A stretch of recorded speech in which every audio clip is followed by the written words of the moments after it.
Hi everyone, and a very warm welcome to all of you. My name is Madhulika Rajrahan, mother, author, green energy enthusiast, and a certified Lean Six Sigma black belt expert. In our previous episodes about design thinking, we spoke about creating affinity diagrams in the ideation phase and also in the define phase. So let's talk a little more at length about the same. According to A. Milne, organizing is what you do before you do something, so that when you do it, it's not all mixed up. It's hard to know where to start when your mind, table, hard drive, and maybe even the front of your fridge are full of insights from research or ideas from ideation sessions. So, how on earth are you meant to transition from the point of colored post it notes chaos to a stage where you've got a good grip of the main points of interest and patterns in your data? Have no fear. Affinity diagrams are here to save you from getting overwhelmed by the sheer volume of data you've gathered. They'll help you navigate through and organize your data in an incredibly effective way. And it's a great way that you're able to learn here and now. So, what are affinity diagrams? An affinity diagram is a collection of large amounts of data that is organized into groups or themes based on their relationships. The affinity diagram process is great when you want to make sense of insights gathered during research, as well as when you want to organize ideas generated during ideation sessions. So, how do you go about creating affinity diagrams? The best way to create an affinity diagram is with your design team or the people you were involved in the previous stage of the process, which is research or ideation in most cases. You can also create an affinity diagram on your own, but you will likely find the process more valuable if you have other design minded individuals around to discuss all aspects with. Whether you are in a group or on your own, you can use the steps as a guide through the affinity diagram process. Part 1 would be group similar pieces of data. Now, how do we go about doing that? Write pieces of data, such as small documented facts, drawings, ideas, quotes, and observations, down on a separate post it note, cards, or pieces of paper, one piece of data per post it or piece of paper. Put them on a wall or a whiteboard or lay them across a table. Post it notes are preferable at this stage as they allow the design team to easily stick up and move pieces of data around to cluster similar pieces of information together. Choose a post it at random and make it the first post it of the group. Take another post it and ask, is it similar to the first one or is it different? Place it in the first group if it's similar or another group if it's not. It can be similar in any ways that make sense to you.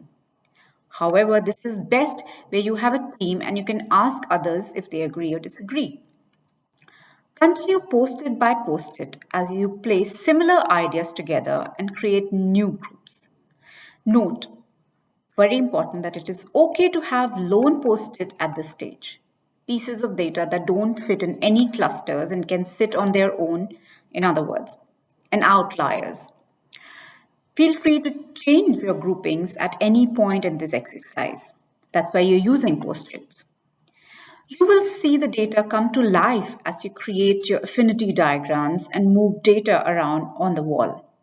Your whole design team will find themselves immersed not only in their own research findings, but also that from the scope of the problem space, and will be able to share and communicate findings and ideas more effectively.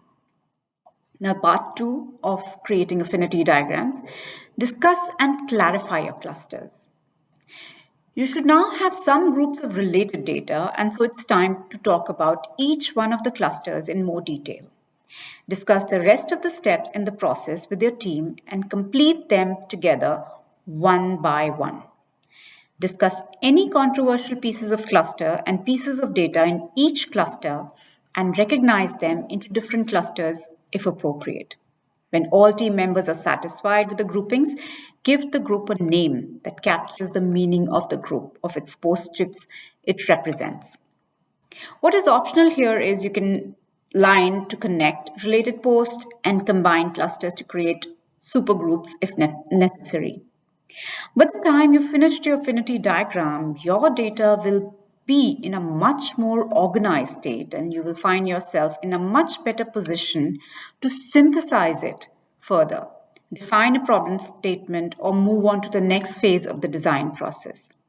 You can also download and print your affinity diagram templates to utilize the process in offline mode and share it with your team. Now, how to go about using your affinity diagrams? As with any method or techniques we use, there would be no point in affinity diagrams if we don't put them to good use afterwards. You can use the outcome of your affinity diagram, which is your highly organized set of data by now, to inform the creation of empathy maps. Build personas that represent your target audience in the best way possible. Synthesize insights further and create a problem statement for your design process. And provide a better foundation for ideation. So, what did we learn today? Affinity diagrams are a method you can use to cluster large volumes of information, be it facts, ethnographic research, ideas from brainstorming, user opinions, user needs, insights, design issues, etc. During the process, you will name and rank your data into organized groups and gain an understanding of how different groups of informations are connected. Affinity diagrams, a great method, can create overview and synthesize your findings in a surprisingly straightforward way, especially if you follow the step-by-step process you've provided you with. You'll come out with other side with a greater focus on major insights, user needs, pain points, and gaps in your data.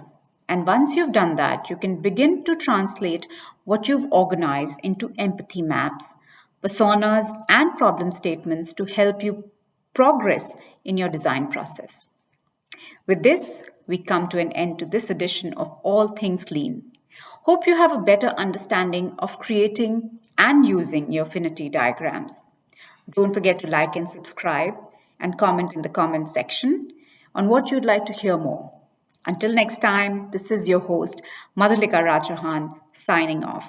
Have a wonderful day ahead.